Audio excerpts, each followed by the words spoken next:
vou apresentar mais que sejam as características gerais, alguns aspectos mais gerais mesmo desses indivíduos.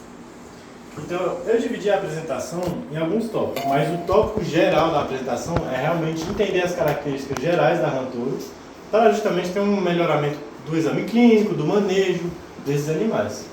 Eu dividi em 3 para ser mais didático. Então, o primeiro objetivo seria conhecer as espécies e a origem do consumo. Como que começou esse consumo de carne de rã? É só a título de curiosidade, mas saber um pouco da história. O segundo objetivo seria identificar os padrões fisioanatômicos dentro de diferentes sistemas. Então, vou falar um pouco brevemente sobre cada sistema, para a gente ter algumas particularidades que a gente tem que estar atento. Então, compreender o protocolo do exame clínico em Hantoro seria o terceiro objetivo, que seria alguns aspectos específicos do protocolo clínico que a gente tem que se atentar com essas espécies. Primeiramente, o que são Hantoros? Na minha concepção, era alguma espécie ou um gênero, mas não tem nada a ver com isso. Então, são várias espécies diferentes, gêneros diferentes, todo canto do mundo. Mas eles se englobam nesse grupo justamente por elas serem maiores, mais robustas. Então, todas elas têm esse aspecto. Tem muito mais do que isso. São 4 exemplos que eu botei, que são as mais comuns em geral. Então, seria, desculpa pela letra, no computador estava diferente, mas, enfim. A Hantoro americana, que são a nossa Ruth e Raquel, né, que é Lithobates catesbeianus, que antigamente era Rana catesbeiana. Então, na literatura, vocês podem ver por isso. O gênero Rana cresceu, né, todo ano a gente descobre outro filme, então eles decidiram afunilar botando Lithobates. Então, a área nativa, América do Norte, mas hoje em dia tem no mundo todo, por causa da invasão da espécie, por causa da exportação. Então, é um pouco triste isso. Mas a Hantoro africana, que é a maior, Pixocephalus dispersus, que é mais dos países sul-africanos, que é a maior, ela é muito comum em pet, principalmente nos Estados Unidos, coisa assim. E é a maior de todas. Rã-porco, por incrível que pareça, é uma Hantoro. Ela tem esse nome só por causa do barulho que ela faz, vocês podem ver depois, o barulho dela parece realmente um porco. Ou a Hantoro do Sul, porque ela se encontra mais no sul dos Estados Unidos também. Ela é muito usada para carne também. E a Hantoro asiática, que é justamente essa daí, que ela é muito consumida na Ásia. Então ela é a mais consumida na região mais do leste asiático, uma região que é um alto consumidor de carne de rã. Como começou esse consumo humano? Na minha concepção, é só pelo tipo de curiosidade, mas na minha concepção era mais os nativos americanos, que eu sempre aprendi, eu não sei aqui como é que é ensinado, mas é tanto eles, mas também a gente esquece que na Europa, as civilizações gregas, romanas, elas já faziam esse hábito, eram rãs menores, mas já praticavam isso. E civilizações asiáticas, que até hoje são maiores consumidores, né? A gente pode ver China, Vietnã. Então, a produção intensiva e comercialização é mais no século XIX. Antes era mais consumo isolado. Quando começou a escala de produção, a escala para ter ranários, praticamente ter uma produção de carne igual a gente tem com outros animais, foi mais no século XIX. E hoje os maiores consumidores são a China, o Vietnã, o sul dos Estados Unidos, que é um grande consumidor, tanto de jacaré, rã, toda carne assim. E a Europa é uma delicadeza também, ainda hoje em dia. Informações gerais também, só aspectos mais generais para a gente saber um pouco. Então, a expectativa de vida desses animais em vida livre é entre 7 a 10 anos. Mas em cativeiro, eles podem ter até 20 anos. Então, eu acho que o indivíduo mais velho foi mais ou menos 20 anos, o registrado. Mas eles vão facilmente de 15, 16 anos, então é uma expectativa bem avançada. A maturidade sexual deles é mais ou menos de 2 a 3 anos. Então, o peso adulto deles varia muito, mas é entre meio quilo até 1,5 kg.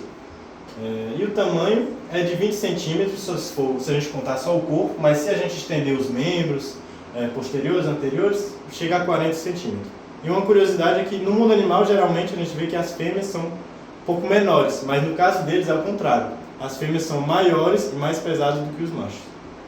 Por quê? Você sabe por quê? Não sei. Deve ser para caber os ovos, né? Porque eles Deve põem ser. muitos ovos. Realmente. É isso. É, No dia do Ranário, o rapaz me falou isso. Foi, né? E aí, descobrimos consequentemente, eles não são, a fêmea não é o ideal para o abate, porque ela acaba tendo menos massa muscular, porque a maior parte dela é ocupada pelos ovos. Nossa. Por isso que ele me vendeu mais barato as fêmeas. Os machos é o ideal para abate. Porque tem mais carne, mais massa muscular. Entendi. Eu vi um estudo na China que teve um caso de postura de 47 mil ovos por ano. Nossa. Então, assim, é muito raro. Os hábitos gerais também, elas são carnívoras, então elas comem tanto de insetos pequenos até vertebrados. A gente pode ver aqui um pássaro, mais répteis, mamíferos, é muito comum. Carnívoros, generalistas, oportunistas, com qualquer coisa que passa na vida. Exatamente. Até essa parte também da alimentação, tanto da reprodução, o Gabriel vai falar, a Isa vai falar também. Então eles são semiaquáticos, então tanto eles precisam de uma área seca, tanto de uma área molhada. Então, é porque essa parte de colocar na molhada é engorda, né? De deixar É. só na área. Mas o Felipe é biólogo e ele quer que fique na água sempre. É porque é uma forma de criar. segundo vários ranários, artigos de ranário, eles veem, que eu vi, eles dizem que realmente é dentro d'água, justamente para eles exercer, ter mais massa muscular, força de ficar em estação. É uma forma de criação para engorda. Exato, mas assim, não é, eu acho que criado como peixe não seria o ideal, sabe? Para o bem-estar deles, porque na natureza eles não ficam 100% dentro d'água. Tem o semi-seco, semi-inundado e inundado. Tem essas Exato. 3 formas de criação para a forma de engorda. Exato. Então, eles precisam ter essa área seca, molhada, e são ectotérmicos. Então, eles dependem da temperatura externa para regular a temperatura deles. Então, isso é muito importante na ambientação, que a Carol vai falar melhor. Então, o primeiro sistema que eu vou abordar seria o sistema respiratório. Então, o sistema respiratório, falando dos padrões também, e da fisiologia, anatomia, então tudo junto. Então, a respiração pulmonar deles é mais ou menos 80% e 20% cutânea, mas isso na vida adulta. Porque na vida digerina, na fase larval, eles têm brânquias que vão atrofiar, eles têm mais respiração cutânea. Então, na fase adulta, igual, por exemplo, no estado que a Ruth e a Raquel estão, é mais ou menos isso também. Importante se lembrar, os pulmões são muito frágeis. Então, quando a gente for fazer uma insuflação pulmonar, uma intubação, é muito importante ter muito cuidado, porque só insuflar um pouco mais acima, por ele ser muito frágil, pode ter rompimento facilmente. Então, isso é um cuidado que tem que se ter. A traqueia, ela é muito encurtada, tem ausência de diafragma, então igual aves, alceloma. Então, aqui a gente pode ver várias estruturas. Depois, quando eu passar o slide, dá para ver melhor. Aqui eles não identificam a traqueia, mas no tratado eles botam que ele tem essa traqueia justamente muito encurtada. E eles fazem respiração cutânea. Então, a pele deles, em consequência, ela é minimamente queratinizada. A gente pode ver aqui um esquema que a gente vê que realmente a epiderme ela é muito diminuída. Então, isso deixa passagem para os gases respiratórios poderem ser oxigenados. Por ele passar por essa barreira, para justamente para os capilares ser oxigenado. Quando for em cardiovascular, vai ser melhor de observar. E os padrões? Então, isso tem muita divergência de literatura. Então, a visualização pode ser feita ou pelas narinas ou pela região angular. Então, a narina seria mais ou menos essa piscar de narina, esse fechamento. Aí você vai contando 1, Isso. 2... Mas outras literaturas dizem que é pela região angular. Então, realmente, para ele esse aumento de volume aqui. Engraçado que não é sincronizada a narina com a região angular, né? Pois é, não é sincronizado, e até eu vou explicar um pouco mais, mas eu monitorei os dois, na Ruth e na Raquel, e é quase a metade. Então, e alguns estudos realmente dizem que é isso, outros estudos dizem que é outro, então daria para padronizar, fazer um estudo legal com isso, eu acho. Segundo o artigo, o padrão deles é aleatório. Então, justamente, às vezes eles pulam a respiração, eles botam 2 seguidas, então é um pouco imprevisível. Deve ter algum fenômeno fisiológico, mas nos artigos que eu pesquisei, eles não justificaram essa aleatoriedade do movimento respiratório. Mas é engraçado porque quando você conta em 1 minuto, você faz a frequência manualmente, acaba dando um valor igual ou muito similar toda vez. Então, isso eu achei, por ser aleatório, continua sendo igual, então eu achei bem interessante. Quanto que deu a frequência dela? Eu vou mostrar, eu vou fazer uma tabela. Então, a literatura é muito escassa, mas então Ruth e Raquel, elas foram muito gente finas e ajudaram a gente com isso. Então, eu monitorei os movimentos oculares e os movimentos nasais também. Só que os movimentos nasais ficam um espaço de tempo muito curto Foi dias que a gente não tinha muito tempo de ficar monitorando, então eu não fiz uma tabela, mas eu vou continuar monitorando para fazer realmente uma coisa mais padronizada, mais útil que a gente pode se referir. Então a gente pode ver que aqui, no que eu monitorei, vai mais ou menos de 60 e o maior é 84. Aqui eu me lembro ter avaliado que foi depois de contenção. Então com certeza a frequência respiratória aumenta, igual qualquer indivíduo, né? E aqui também eles estavam muito relaxados, muito tranquilos, a gente tinha deixado eles quietos muito tempo, então é mais ou menos uma média entre isso, na Ruth e na Raquel.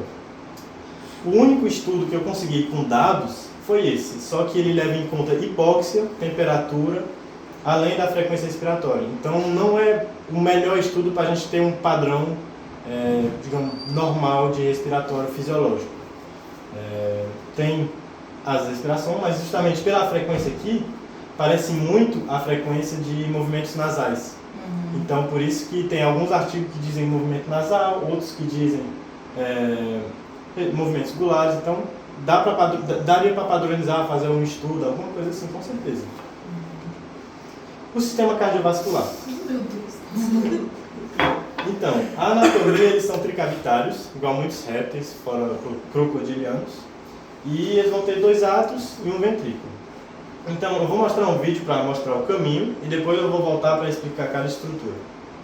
Então aqui também cardiovascular eu vou falar depois. Tá funcionando? Não, se você só coisar pra frente. Tá. Então aqui, a entrada do sinus venoso, aqui seria o átrio, que vem do corpo, que vem então o sangue venoso, vai para o ventrículo e vem aqui para ser oxigenado pela artéria pulmonocutânea. Depois vai volta para o... Vou explicar aqui no esquema. Então, primeiramente o sangue venoso, que se acumula aqui no átrio direito, ele vai para o ventrículo. Depois do ventrículo, ele vai ser bombeado aqui na artéria pulmonocutânea. Agora, aqui é uma estrutura que a Nancy da cardiologia fez um post também muito interessante. Essa estrutura, a dobra espiral, ela é muito importante para minimizar essa mistura de sangue.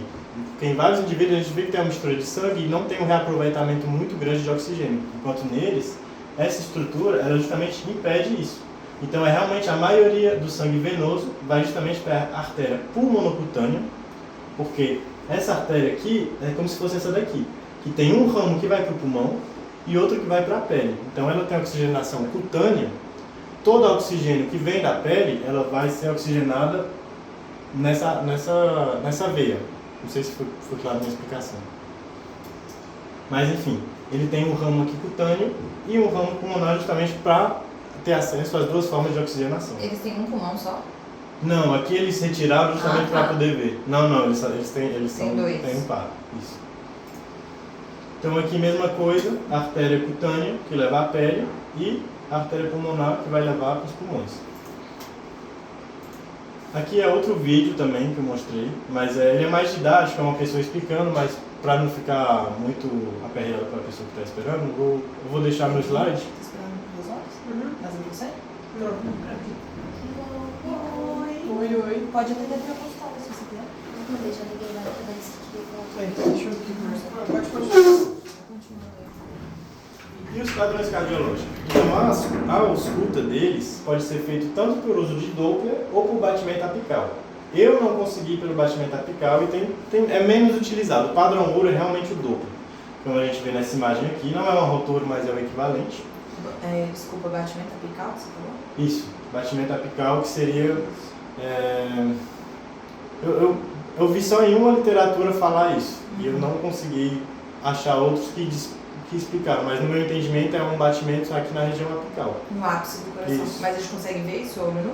Dizem que sim, eu não consegui observar e poucas literaturas falam disso. Geralmente eles falam mais do padrão ouro, que seria o dobro. Parece mais com... Vocês têm som? Não, aqui não tem. Ah, então não tem nada não, mas tem o som do coração. Em média, pelo mesmo estudo da frequência respiratória, eles identificaram que o padrão fisiológico seria de 64 BPM em 35 graus Celsius. Então, isso não é uma oxigenação adequada. Mas é o único estudo que eu encontrei sobre isso também. E no tratado, eles falam que em animais sedados fica de 20 a 60. Então faria um pouco sentido de um animal sadio, rígido, que não estaria sob processo de sedação, um BPM maior do que isso. Então aqui o estudo, mesma coisa a tabela, indica mais ou menos 35 graus Celsius. A média numa oxigenação adequada seria mais ou menos 64 graus Celsius. E exames complementares podem ser feitos, como foi feito aqui pela Nancy, né? Eletrocardiograma, ecocardiograma, que permite ver tanto a função elétrica, a função mecânica das válvulas. Então isso é bem útil também no diagnóstico de alguma cardiopatia nesse indivíduo. Sistema linfático. Sistema linfático, quando a gente fala assim de exame clínico, não é um sistema que a gente se refere muito em geral. Mas em Hans, ele é muito importante, porque os subcutâneos que eles têm, ele é mínimo. A maioria do subcutâneo que ele tem, ele é preenchido por sacos ou sinos linfáticos. Então isso, por exemplo, aqui são todos os sinos linfáticos que eles vão ter. Então é realmente presente no corpo todo. Eles vão até ter duas estruturas, que são esses corações linfáticos, que vão ajudar a fazer a circulação da linfa por esses vasos, por esses sacos. E isso é muito importante para a gente por causa dos locais de aplicação. Não é em todo lugar que a gente pode fazer uma aplicação subcutânea. Então, por causa que tem esses sacos, uma aplicação subcutânea acaba se tornando intralinfática, que tem uma absorção diferente, que tem uma influência diferente na medicação.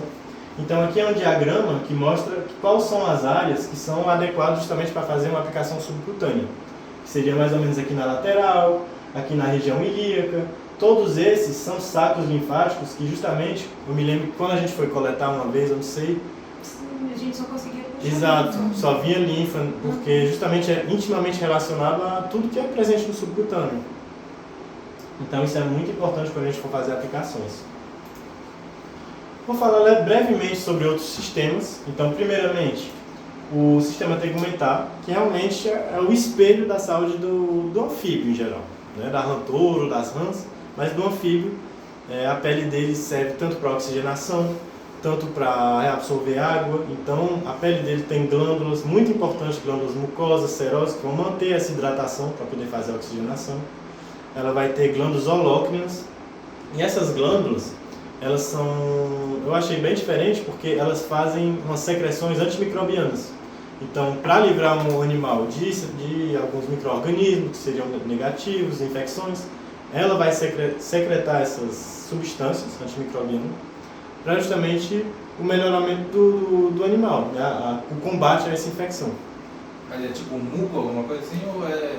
Elas têm glândulas mucosas que vão secretar um muco, geralmente sob estresse, glândula serosa, e sim, se aparenta um pouco a um muco.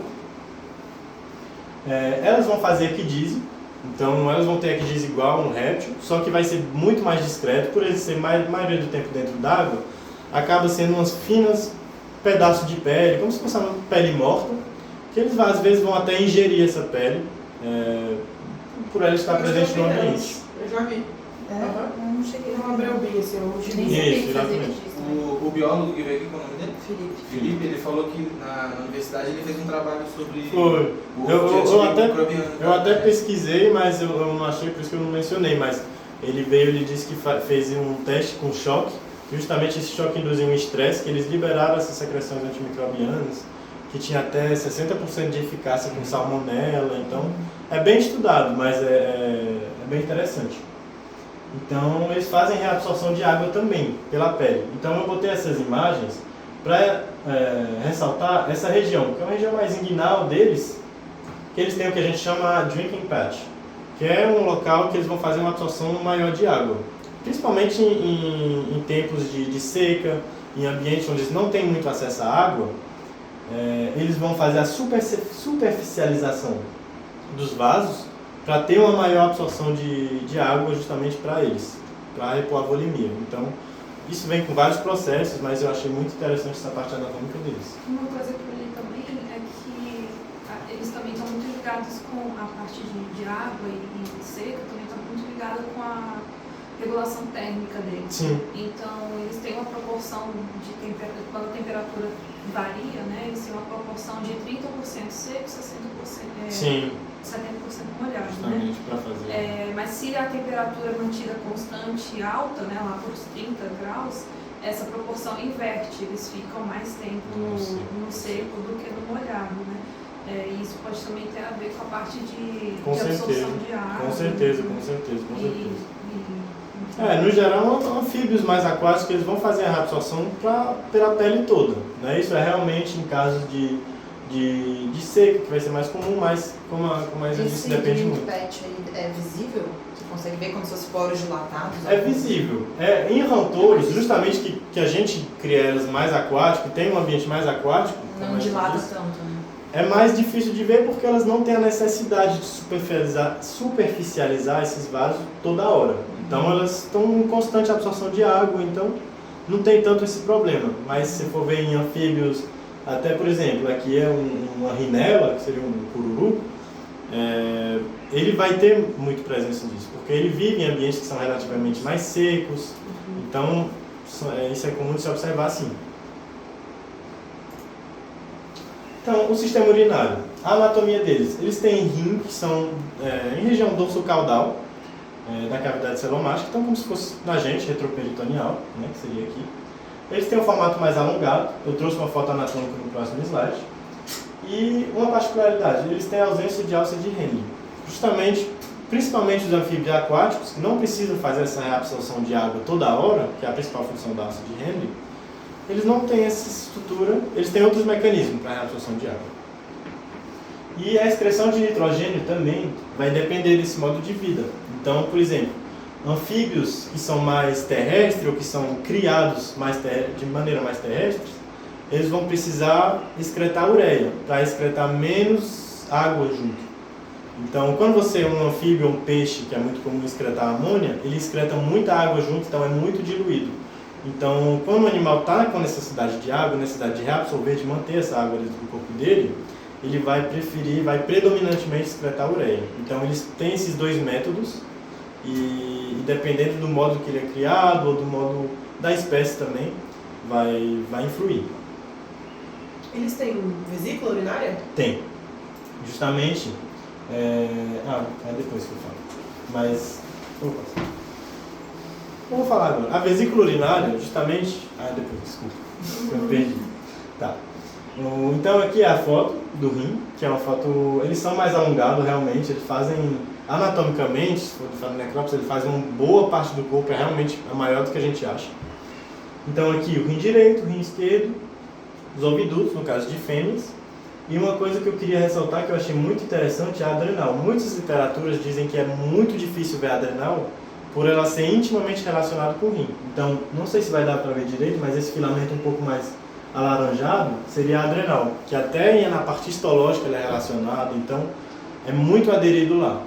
Então, realmente numa necrópsia, alguém que não sabe, não vai achar. Então, a fisiologia, como funciona? Porque eles não têm alça de Henle, então eles não absorvem água. Claro, eles têm a função cutânea. Mas como funciona isso? Eles têm um hormônio que se chama hormônio vasotensina, que seria como a nossa vasopressina, o nosso ADH. Ele tem a função que, quando precisa de água, vai ser induzido para a reabsorção de água. Só que não vai ser pelos néfrons. Vai ser diretamente tanto pela pele, tanto pela vesícula urinária. Então, eles têm uma vesícula urinária, só que ela funciona tanto como reserva para excretar, tanto como própria reserva de água para eles. Então, se, por exemplo, eles têm líquido acumulado nessa vesícula e tem essa necessidade de reabsorver essa água, ela pode aumentar a permeabilidade dessa vesícula, reabsorvendo essa água para o corpo.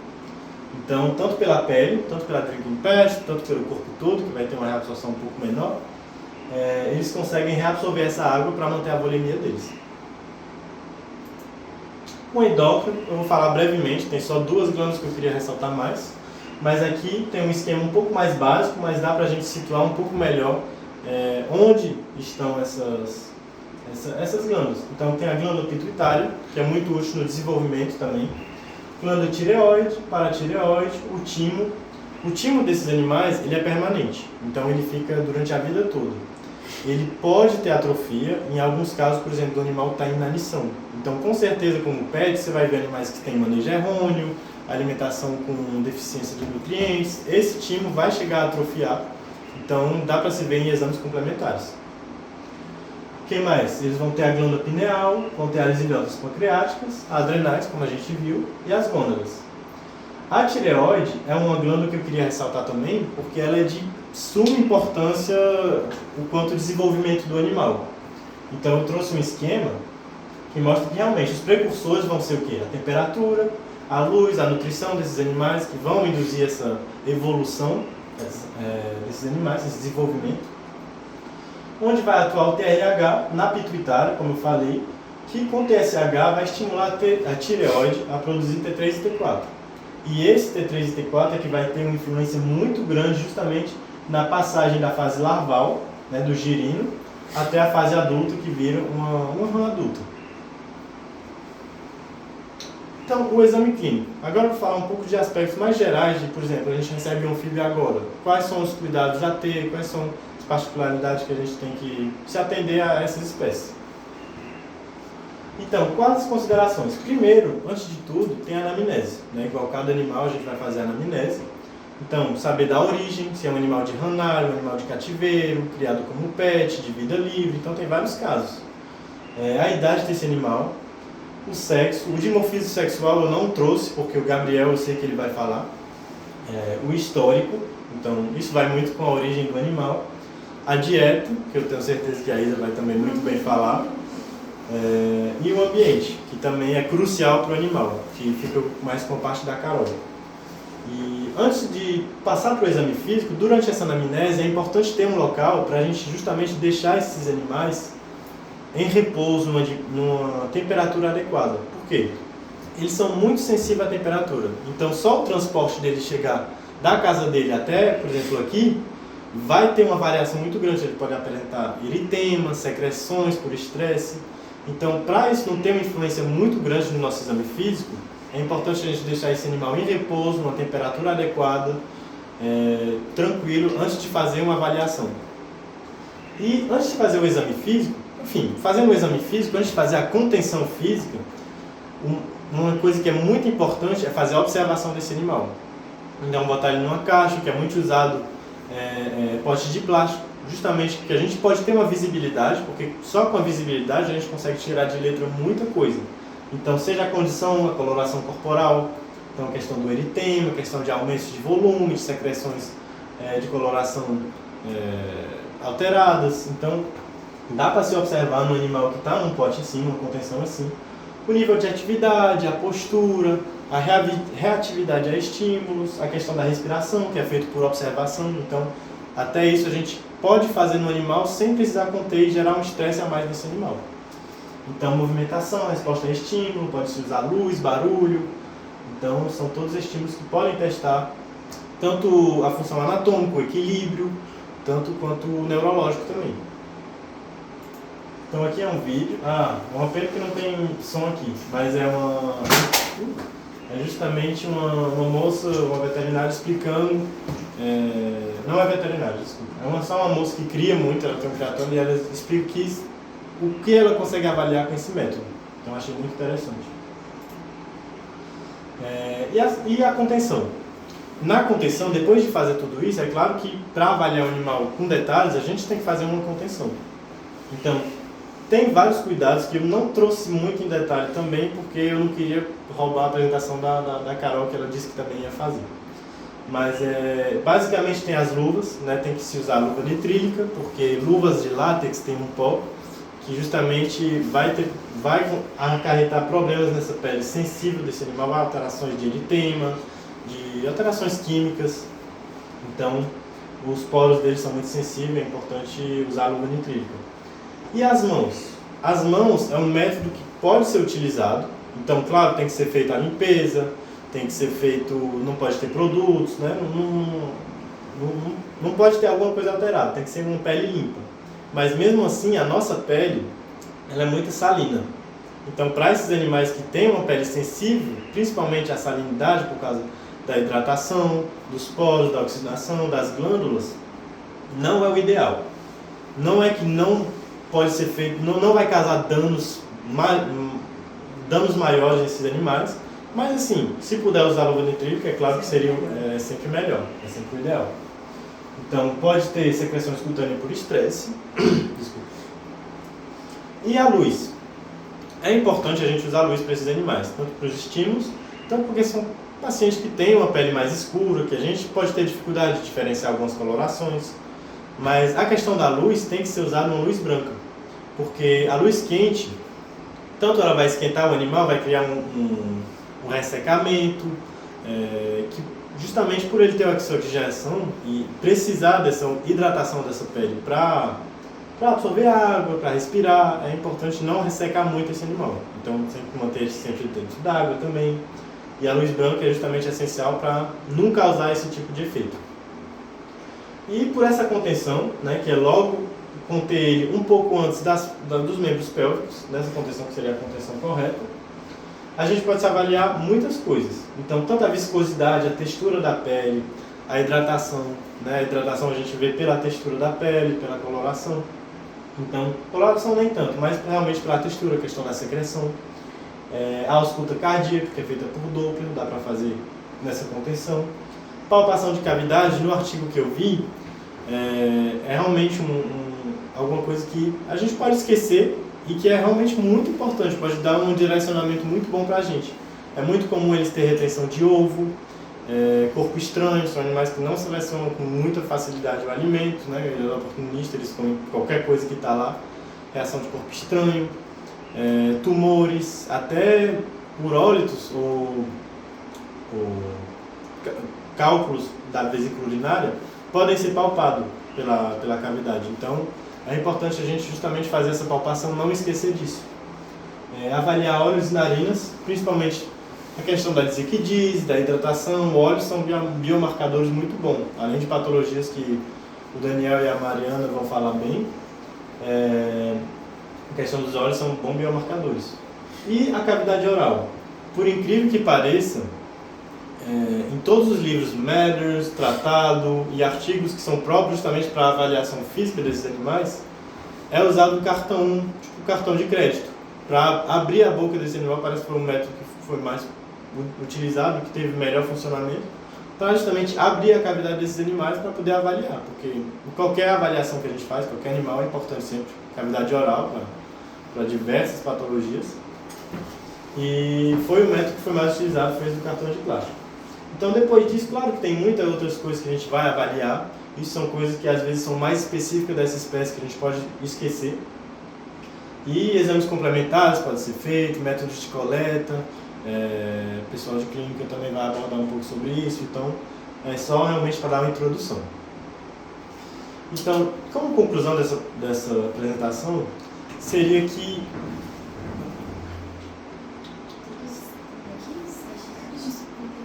o Gabriel não. O Gabriel chegou. Então, em conclusão, com a popularização dos pets não convencionais, que vem aumentando todo dia, a gente vai receber mais animais e animais diferentes. Então, rãs, touros vão começar a vir mais, com certeza. Até talvez eu traga um dia porque minha namorada é apaixonada. Então, a gente vai receber. E é importante que a gente saiba reconhecer alguns sistemas, algumas propriedades fisiológicas, anatômicas deles, para justamente a gente não ser influenciado no nosso tratamento, no nosso diagnóstico, na nossa avaliação. Então, a questão do exame físico também é importante, seguir uma sequência, avaliar as coisas de maneira adequada, a particularidade dessa espécie, para poder dar o diagnóstico correto, dar uma avaliação correta, e sempre também visando a manter o bem-estar desse animal para reduzir o estresse, para melhorar ainda mais a melhora desse animal. Então, as referências que eu utilizei, e obrigado.